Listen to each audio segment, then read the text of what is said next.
హైదరాబాద్ లో Telugu film chamber of commerce ఎన్నికల counting కొనసాగుతోంది. స్టూడియో సెక్టార్ నుంచి సి కళ్యాణ్, రామకృష్ణ కొల్లి సహా వి సురేష్, జమినీ కిరణ్ గెలుపొందారు. అటు ఎగ్జిబిటర్ సెక్టార్ నుంచి వంశీ కిషోర్, అనుపమ్ రెడ్డి, డి సురేష్ బాబు, వంశీ నందిపాటి, వీరనారాయణ గెలుపొందారు.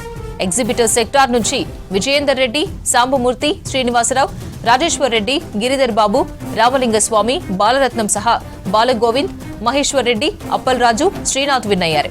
ప్రోగ్రెసివ్ సెక్టార్ నుంచి 14 మంది, మన ప్యానెల్ నుంచి 3, ప్రోగ్రెసివ్ నుంచి 1 విజయం సాధించారు. సాయంత్రం 6 గంటల వరకు ఫైనల్ రిజల్ట్ వచ్చే ఛాన్స్ ఉన్నట్లు ఫిలిం ఛాంబర్ వర్గాలు తెలిపాయి. ఫిలిం ఛాంబర్ ఫలితాలపై మరిన్ని డీటెయిల్స్ లక్ష్మి లైవ్ లో అందిస్తారు. లక్ష్మి, రిజల్ట్ ఇప్పుడిప్పుడే వస్తున్నట్టు తెలుస్తోంది, అప్డేట్స్ ఏంటి?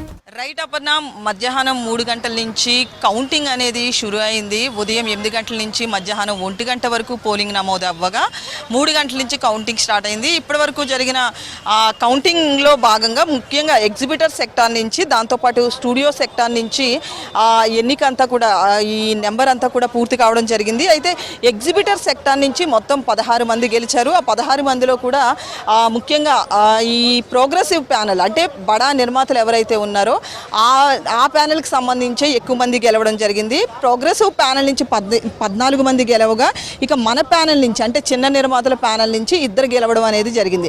ఇక స్టూడియో సెక్టార్ నుంచి కూడా మొత్తం 4 గెలవడం జరిగింది. స్టూడియో సెక్టార్ నుంచి అయితే మాత్రం మన ప్యానెల్ నుంచి 3, అలాగే ప్రోగ్రెసివ్ ప్యానెల్ అంటే బడా నిర్మాతల ప్యానెల్ నుంచి 1 గెలవడం జరిగింది. ఓవరాల్గా అయితే మాత్రం ఇప్పటి వరకు జరిగిన మనం ఎన్నికల దృష్ట్యా చూస్తే కనుక మొత్తం 4 సెక్టార్లు సంబంధించి 4 చైర్మన్లు ఉంటారు. సో ఆ 4 చైర్మన్ల ఓటింగ్తో పాటు మిగతా 44 మంది అంటే విడివిడిగా ఉన్న ఈ సెక్టార్లకు సంబంధించి ఏదైతే రిజల్ట్ ఉంటుందో అంటే ఈ ఎగ్జిబిటర్ సెక్టార్ నుంచి ఎన్నికైన 14 మంది, ప్రొడ్యూసర్ సెక్టార్ నుంచి ఎన్నికైన 12 మంది, అలాగే డిస్ట్రిబ్యూటర్ సెక్టార్ నుంచి ఎన్నికైన 12 మంది, దాంతోపాటు స్టూడియో సెక్టార్ నుంచి ఎన్నికైన 14 మంది, 4. సో వీళ్ళందరితో పాటు చైర్మన్ ఓటింగ్ ఓవరాల్గా 48 మంది ఓట్లు వేసే అవకాశం ఉంది. అంటే ప్రెసిడెంట్ని ఎన్నుకుంటారు ఈ 44 మంది.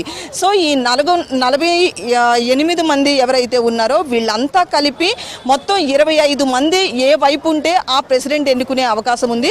సో 25 మంది ఎక్కువగా ఇందులో సురేష్ బాబుకి మద్దతు ఇచ్చే అవకాశం ఉంది. ఎందుకంటే ఇప్పటికే మనం ఎగ్జిబిటర్ సెక్టార్ నుంచి 16లో 14 మంది ఈ మన అంటే ప్రోగ్రెసివ్ ప్యానెల్ వైపు ఉన్నారు కాబట్టి, సో ఈ ప్రోగ్రెసివ్ ప్యానెల్లో ఆల్రెడీ 14 మంది వన్ సైడ్ ఉన్నట్లుగా తెలుస్తుంది. సో ఈ లెక్కల్లో చూస్తే కనుక ఈసారి ఎలక్షన్స్కి మాత్రం సురేష్ బాబు ప్రెసిడెంట్ అయ్యే అవకాశం కనిపిస్తుంది. సో ప్రెసిడెంట్ అనేది వన్ సైడ్ కనుక జరిగి ఉంటే కనుక నెక్స్ట్ సెక్రటరీకి ఎక్కువగా పోటీ పడే అవకాశం కనిపిస్తుంది. సో ఈ 4 సెక్టార్ల నుంచి గెలుపొందిన వాళ్ళు, అలాగే 4 సెక్టార్లకి సంబంధించిన చైర్మన్లు వీళ్ళంతా కలిపి సెక్రటరీని ఎన్నుకునే అవకాశం కనిపిస్తుంది. అయితే ముఖ్యంగా మరొక 1 అవర్లో ఈ పోలింగ్ అంతా కూడా అంటే కౌంటింగ్ అంతా కూడా కంప్లీట్ కాబోతుంది.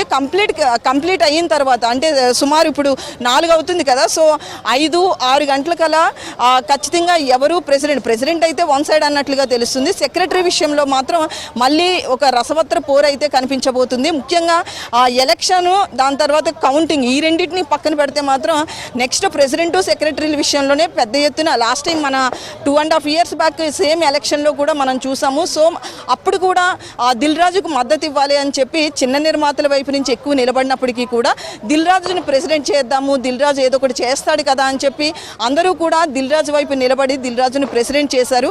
సో ఈసారి ప్రెసిడెంట్కి పెద్దగా కష్టం లేదు, కానీ ఆ సెక్రటరీ విషయంలో మాత్రం ఎక్కువగా పోటీ పడే అవకాశం కనిపిస్తుంది. ఇక్కడ ఎక్కువగా నిజం చెప్పాలంటే ప్రెసిడెంట్ కంటే కూడా పవర్స్ అనేవి సెక్రటరీకే ఉంటాయి. సో సెక్రటరీ విషయంలో ఏం జరుగుతుంది అనేది చూడాల్సింది. సో ప్రెసిడెంట్ అనేది మాత్రం ప్రోగ్రెసివ్ ప్యానెల్ అంటే బడా నిర్మాతల ప్యానెల్కి సంబంధించి డి సురేష్ బాబు వన్ సైడ్గా జరిగితే కనుక సెక్రటరీ మన ప్యానెల్ నుంచి వచ్చే అవకాశం ఉంది. కానీ ఆ 2 ప్యానెల్ నుంచి అంటే ఏ ఒక్క ప్యానెల్ నుంచి 2 ఉంటారో అప్పుడే ఎక్కువగా పనులు జరిగే అవకాశం ఉంది. సో లాస్ట్ టైం కూడా ఇదే ప్రాబ్లం జరిగింది.